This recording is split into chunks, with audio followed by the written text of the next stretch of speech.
I've known this place most of my life, but in researching this video I found out so many things I didn't know. Like for example, where I'm standing now, I should be soaking wet, and yet in actual fact I'm bone dry.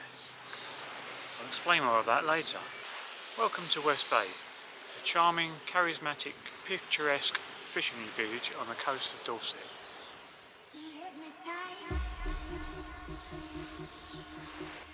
With an interesting history, which I'll share with you as we go along. You may well recognise it from your TV screens. They filmed Broadchurch here, harbour lights, as well as scenes from the Navy Lark, and even the fall and rise of Reginald Perrin, if you're old enough to remember that. Nowadays, it's a popular tourist resort, with a great array of characterful pubs, smart restaurants, and plenty of shops and stalls to wander around.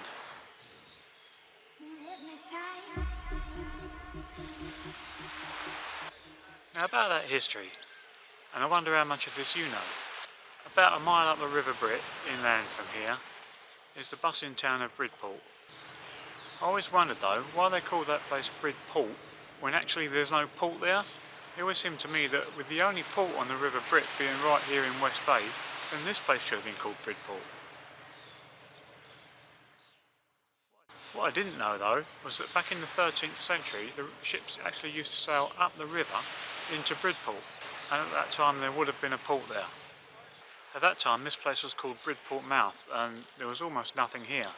In those days no one cared about beaches, and the only reason you would have come to the shoreline was either if you were a fisherman or if you were a coastguard on the lookout for invading armadas or smuggling activity. Oh yeah, or unless you was a smuggler. It wasn't until 1789 when George III visited Weymouth just up the road from here and made sea bathing a fashionable thing. Imagine that, a life without beaches. No thanks.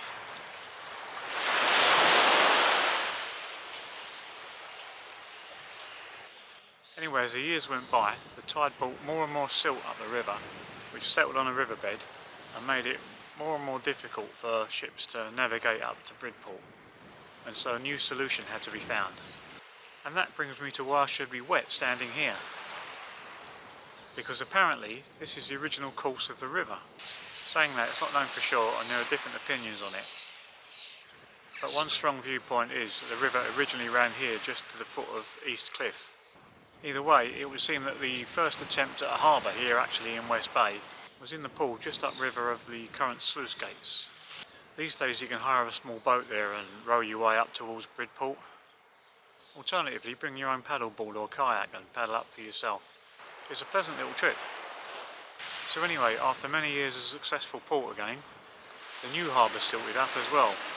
And yet again another solution had to be found. So in 1740 the first attempt to build a harbour in the actual site of the current harbour began.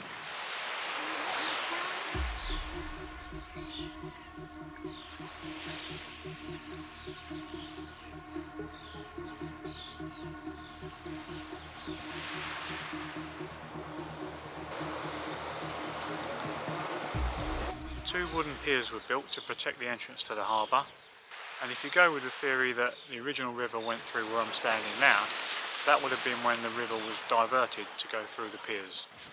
Now I've spoken before about the ferocity of the wind along this stretch of coastline, notably in my video about Chesil Beach, which this is what we're standing on now. So it comes as no surprise really that over the years storms wrecked this new harbour over and again, and it was built, rebuilt and rebuilt over and again. This harbour extension with concrete piers was built around 2004 to protect the harbour from the worst of the weather and hopefully prevent further silting up.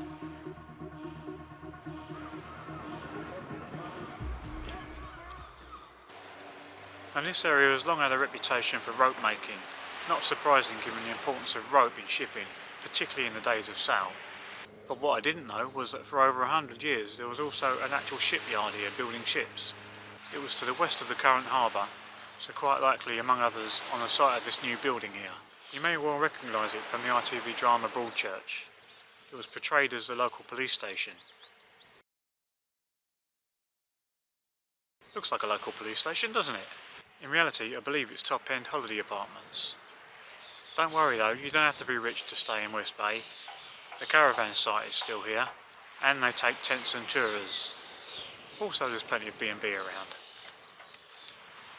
Now by 1884, both the shipyard and the harbour were in financial decline, and that's when the railway was extended down to this point. The railway company, in their wisdom, decided to name the station West Bay in order to sell it as a tourist destination. So then the earlier names of first Bridport Mouth and then Bridport Harbour slowly became less used, and the name West Bay began to take over. Unfortunately, the railway ended up being unviable as well, and in 1930 it closed to passenger traffic. More recently, a group of volunteers have renovated the station and reopened it as a cafe. There is talk of an ambitious plan to reopen the railway line up as far as Bridport as a heritage railway, but in all honesty, the amount of obstacles is probably never going to come to fruition. What it needs is a rich benefactor.